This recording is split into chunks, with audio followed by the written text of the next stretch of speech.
Star Trek Deep Space Nine never jumped to feature films, but a movie crossing over DS9 and Star Trek The Next Generation could have jump-started the Star Trek film franchise after Star Trek Insurrection.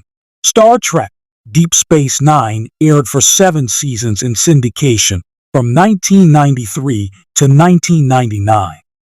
DS9 didn't achieve the popularity of Star Trek The Next Generation, while Star Trek Voyager was considered as TNG's heir apparent by Paramount.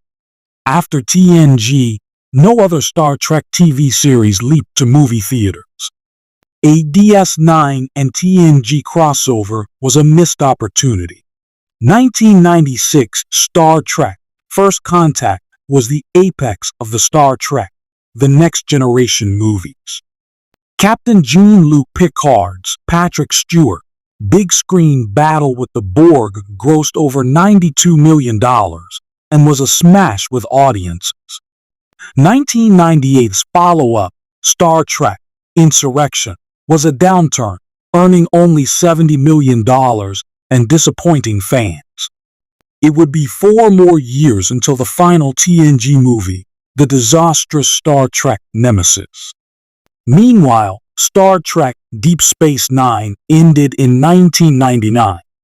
Bringing Captain Picard and Captain Benjamin Sisko, Avery Brooks, together in a movie was not considered by Paramount. But what if it did happen? After Captain James T. Kirk, William Shatner, in Star Trek Generations, and the Borg in Star Trek First Contact, what the Star Trek movie franchise needed was another big event to entice audiences into movie theaters. Captain Picard meeting Captain Sisko could have been that milestone. Picard and Sisko met once before in Star Trek Deep Space Nine series premiere, Emissary. But after 1999, this would have been a Picard who was a bona fide movie star, while Sisko had become a god after the Emissary. Joined with the Prophets of Bajor, a Star Trek movie crossover between TNG and DS9 would have been epic and a must-see for truckers.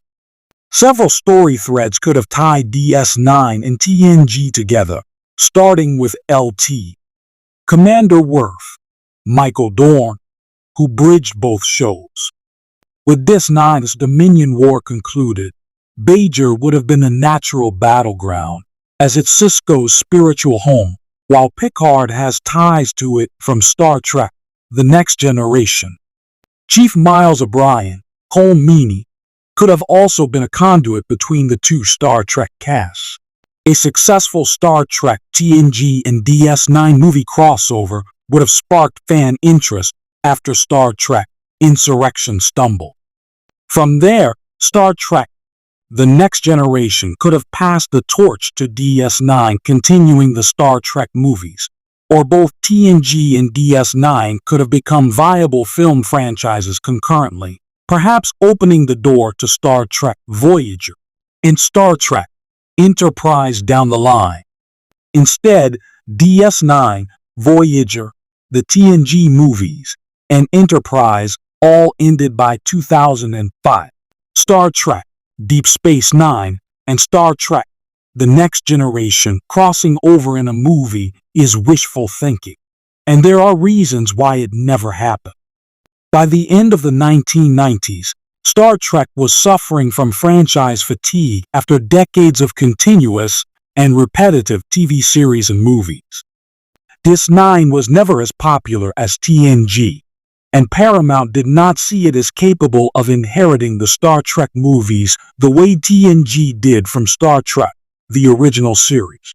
Crossing over the casts of Star Trek The Next Generation and Star Trek Deep Space Nine in a movie would also have been an expensive proposition. DS9's cast was even more expansive than TNG's, and over a dozen characters would have fought for screen time even before villains and ancillary characters. Further, Paramount preferred Star Trek Voyager to DS9, but Captain Catherine Janeway's Kate Mulgrew show also wasn't considered movie-worthy because of its relatively poor ratings compared to TNG. Ultimately, Star Trek, under the aegis of executive producer Rick Berman, was in its waning days at the start of the 2000s, and Star Trek Enterprise was the last gasp of the glory years of Star Trek, The Next Generation a decade earlier. Left alone by Paramount, Star Trek Deep Space Nine proved itself to be ahead of its time, pioneering serialization and delivering a series that seems even more relevant 25 years later. Star Trek The Next Generation's movie franchise could have benefited from a crossover with DS9, but it wasn't a viable idea to Paramount and will forever be a what-if scenario.